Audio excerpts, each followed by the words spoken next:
title of today's lecture is A Totally New Approach to Education. A totally new approach to education. Write up 20 true or false questions on this material. What questions? Knowing to ask questions. Isn't that how knowledge progresses? Isn't that the source of progress through questions? Not through, answers are great, so we're not talking about not having answers. Wonderful. But isn't the other side of the equation missing in our current educational system of encouraging questions and actually being, if you're going to grade someone on answers, shouldn't they be graded on questions? Isn't it ludicrous not to encourage questions just as much as answers? Not to replace the answers, but just as much. In the totally new approach to education, we're emphasizing asking questions. Now, I was never encouraged to do that. Now, I did a doctoral dissertation. I had to start asking questions. It was hard. Do you know what stops most people from getting a doctoral, getting their doctorate, getting their PhD? Everything but the dissertation. They never thought how to ask the question. These are top students, straight A students. It comes to the dissertation, blank, nothing. Why? They didn't know how to ask. They were never encouraged to ask questions. A question, well, what if I approach it this way? Or what's this really about? You have to be able to say, what's this really about? What's beneath these things that are being taught? What about this? Or what if? They're not doing that. That's why you have so many PhD students doing everything but the dissertation. You'll hear so many failures in doctoral programs that did everything but the dissertation. Because there was a failure of the system to encourage the asking of questions. And that is practically criminal, to take that kind of money from people, that kind of time, that kind of anxiety of the students studying for tests, and not encouraging the asking of questions. What a disservice to humanity the current educational system has, and here now, a totally new approach to education. Mary, what is your thought about what I'm saying?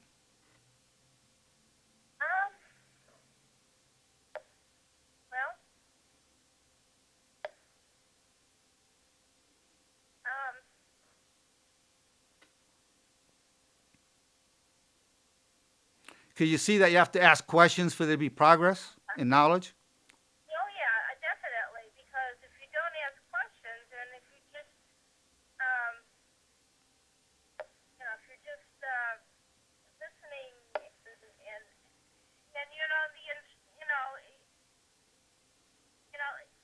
and sometimes people are afraid to ask questions because they think it's a stupid question. Okay, now let's go beyond that. Certainly it's embarrassing. People don't admit they don't know something. I'm not even talking about that.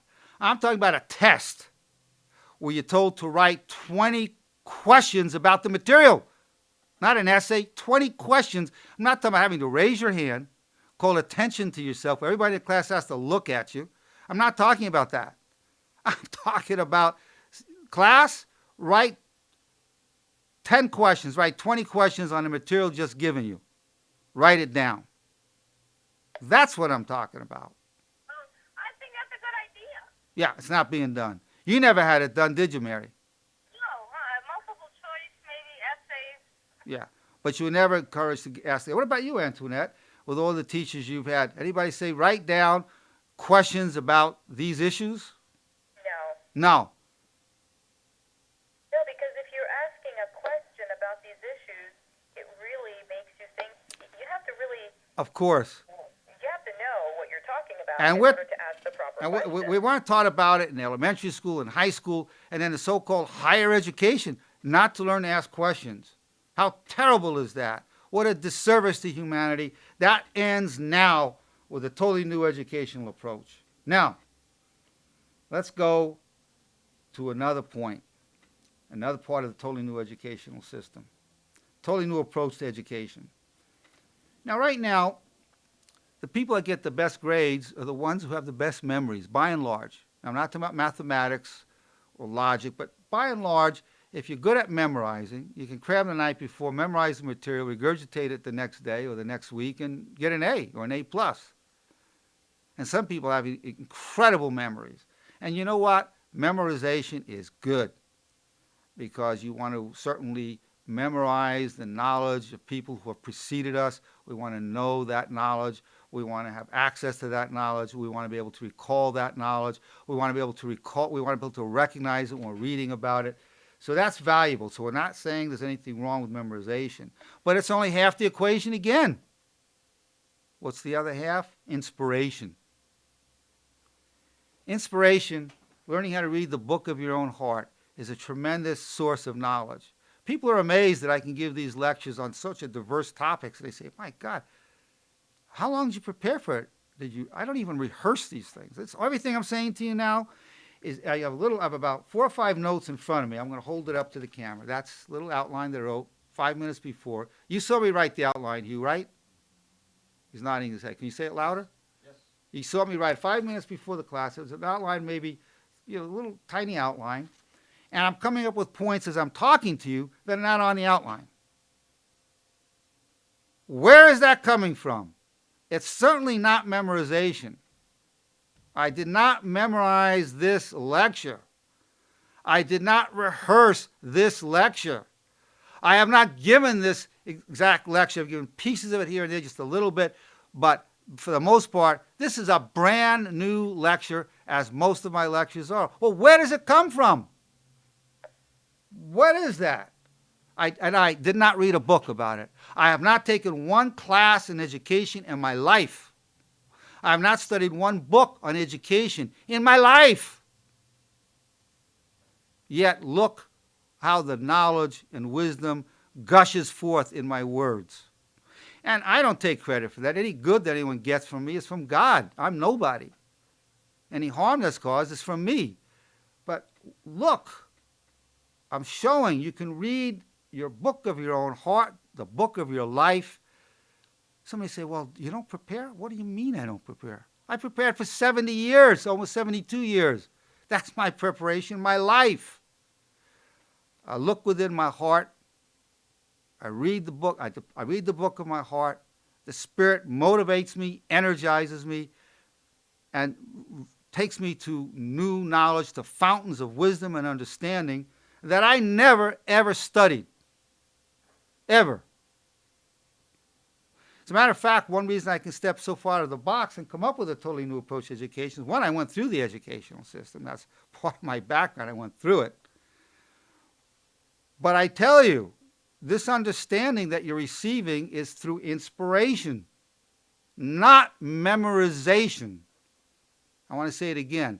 The lecture I'm giving you at this moment, brand new concepts, cutting edge, something you've never heard before, something that most people in education have never thought about, is not from memorization, it's from inspiration. Mary, what do you think about what I'm saying to you? Well, I agree, especially with the memorization. You know, I never was a good memorizer, but if I did memorize something, I would forget it in a couple of days. Yeah, but nobody ever told you, did they, that you can gain knowledge through inspiration, did they? No, but I think that comes with experience, and I think, you know, with reading and Mary, let me tell you something. Nobody ever told you that you can gain knowledge through inspiration. Has anyone ever told you that before me? no. No.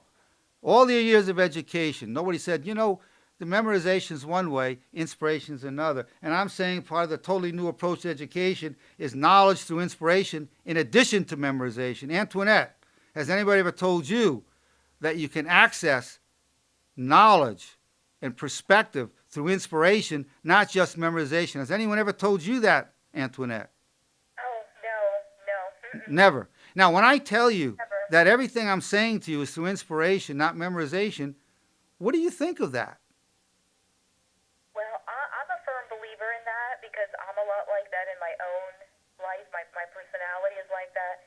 When I'm inspired, that's when I'm like a sponge, and I just want to grab. It's just like I just want to suck in all the information and all the knowledge and everything that goes with it. It's not just memorizing, you know, an equation or memorizing a paragraph or memorizing something like that. That you memorize that, and you know, you don't really need it in everyday life unless you're an astronaut or something, or a pilot, and you really need that technical knowledge, and you need to have Exactly. it with you. Well, let me ask you this question. Let me ask you this Right, question, it's Antoinette. gone. Let me ask you this question.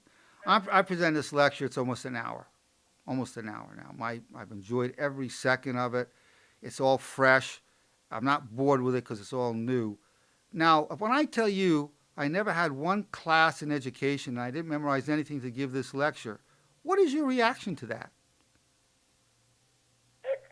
It's amazing because it's just like it's coming out of you naturally, and it's really amazing. It's hard to explain because it's within you. You have it there, but you never have to take a class to learn it. So it is inspiration, and it's life's experience, and it's things that have accumulated within yourself over the years of being who you are, and the people that you've dealt with. Now, and listen, all of- listen what I'm going to tell you. I have said in this lecture things that I never even thought of before. Right. There's several thoughts that I never even thought of before right now. About that, What's that? I have a comment. Yes, please. I think it's the Holy Spirit. Exactly. It's the Holy Spirit. Now, if good comes out of it, it's the Holy Spirit. If harm ever comes to anything I say, it's me. Exactly. It's the Holy Spirit. It's the spirit of inspiration. If someone doesn't believe in the Holy Spirit, call it the spirit of inspiration. Call it the Holy Spirit. That's where the knowledge comes from. I call it also reading the book of your own heart. That's the source of the knowledge. And I'm telling you, each one of you has access to this knowledge as you open yourself up to it. And I'm demonstrating to you the process as I speak to you right now. I'm demonstrating it. You're feeling it in my voice. You're hearing it. The knowledge is pouring forth without book learning on this topic. The Holy Spirit, spirit of inspiration, reading the book of my own heart.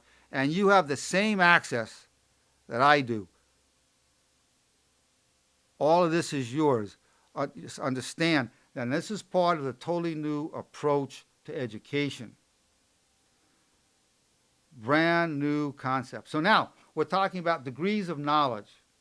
So you can have, people will get not a degree in A or BA or MA or PhD, they get a DK1, degree of knowledge 1, first level, second level, up to ninth level, up to DK9. Once you're at DK9, level 9 of depth of knowledge, then you get a board certified. You then become a board certified specialist in whatever the area is. Board certified specialist in management, board certified specialist in public relations, board certified specialist in longevity and anti-aging, a board certified specialty in health and fitness, and on and on. So we're talking about giving board certified specialists when you reach the DK9 level, depth of knowledge level. If you stop before then, you can still say, well, I stopped with DK1, depth of knowledge, first level, and you have that. I have a DK1 in management, depth of knowledge, level 1 in management. So you have something even if you leave then. So that's a new system of degrees instead of the traditional ones, a whole new degree system.